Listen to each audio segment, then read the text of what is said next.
please. Hello, mga lods. Good day mga lods! How are you all? Ito na naman ang inyong Tita Mel, ang trying hard nonsense vloggerist of social media. Medyo matagal-tagal na rin akong hindi nakapag voice over. O, diba? So, itong nakita niyong lugar na aming dinaanan ay sa ting ting ting. Ito pa yung nag-tour ako dati. Mga ilang buwan na rin. O, diba? Ano yan? Sa Vegan Ilocosur. Nakita niyo yung style ng bahay nila mga loads. Ano pa? Yung Spanish era. Luma. So, ang ano kasi yung Ilocosur government, lalo na doon sa vegan, pinipreserve nila yung mga lumang bahay kasi tourist spot siya. O, yan yung mga dinadayo ng turista para makita. So, dapat, nakaano lang siya. Hindi siya babaguhin ng design. Yung iba naman, may iba yung parang modern na. Yung iba, yung lumang style pa rin. Yung Spanish style sardines. Hindi, bahay. Tapos, itong area naman na ito ay nung papunta na kami sa may Hidden Garden Restaurant. So, yan yung kalsada nila. Papasok doon. Nasa gitna pa kasi yung restaurant eh. Tapos, ito naman yung bilihan ng mga souvenirs. Alam niyo yun guys? Mga ano yan? Mga, hindi ko na tuloy masabi. Yung kita niyo yung bulaklak. Mga ano yun? Mga glass. O, mabigat kasi kaya hindi ako bumili. Pero ito yung daanan nila. Bilib na bilib ako kasi malinis. O, super linis. Diba? Tapos may mga bulaklak sa bawat gilid ng kalsada. Sabi ko, ay, ang ganda-ganda naman dito. Tapos wala ka talagang makikitang basura. Ang ano daw dyan is parang nagkasundo ang mga neighbors na dapat maglinis sila sa kanilang area. Kasi pinakamalinis daw yan na part ng vegan. Wala ka talagang makikitang basura. Bulaklak, ang dami, maganda. Ayan, ano naman, kasi nagandahan ako. Sabi ko, ay, pretty naman dito. Sana ganun din sa ibang lugar. Kita nyo yan? Ang ganda-ganda. Saan ka pa? Iba-ibang color ng bombel. Bombel tawag sa Bisaya eh. Bougainvillea. Bougainvillea ba? Bougainvillea, whatever. So, ayan na. Malapit na yan. So, in-enjoy ko lang kasi yung tingin-tingin sa bawat gilid. Binasa ko ba yun? Parang hindi ko na yata binasa eh. Basta nagaganda lang ako sa mga bulaklak. Ang ganda-ganda Iba-ibang color. Very colorful.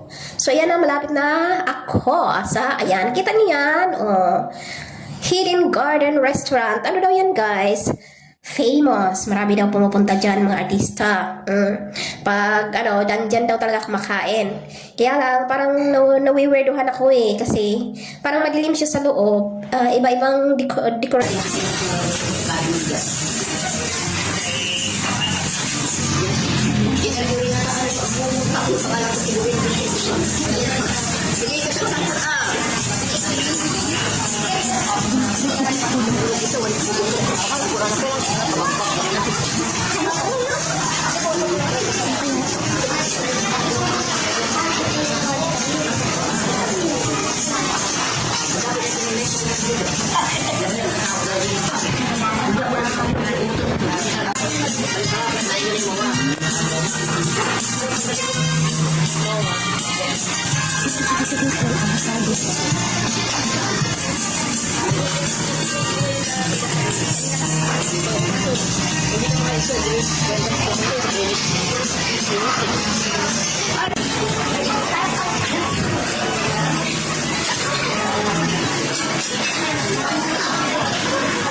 Restaurant.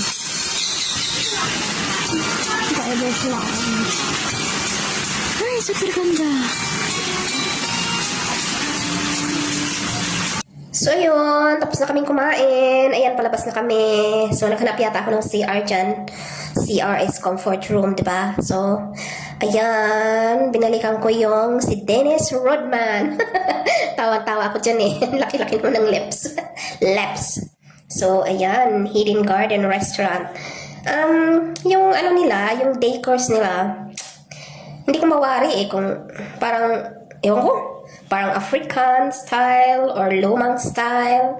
Basta, ano na lang eh, parang tingin-tingin na lang talaga ako dyan kasi hindi ko ma-explain. O ayan, palabas na kami. So, okay naman siya. Kaso lang ang mahal ng food. At saka marami silang picture dyan ng mga artista na ano, na pumunta doon dumalaw. So, may nagpa-picture sa may-ari. So, ayan, palabas na kami kasi tapos na. O, di ba mga colorful yung decors nila? O, maganda sa mata. Kung mahilig ka sa mga tingin-tingin sa gilid-gilid, o, maganda to para sa'yo. So, ayan, lumabas na kami. Tapos, yung sa dulong party, ayan, maraming ano, pagawaan ng, ano ba yan? Jar, banga, ano ba? Basta yun na yun. So, ayan, kinunan ko pa rin ng videos. Ano na yan, sa kabilang kalye. O, dami-daming pagawaan dyan. O, tsaka may checkpoint sa kabila, PNP. O, diba? Safe na safe yung aming feeling. O, ha? Tapos, may iba na naman kaming pinuntahan.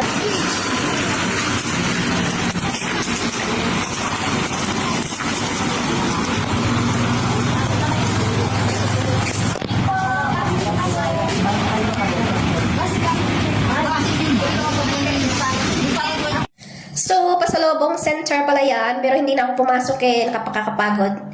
Yes, super pagoda akets nung time na yan. Mahirap pag ano, marami kayong pupuntahan, tapos parang kulang yung energy mo, parang wala kang gana, di ba? So, titingin-tingin ka na lang, o upo-upo, o ganon. Pero hindi ko maalala kung ano yung binili ko niyan. Malamang ano na naman, ref magnet.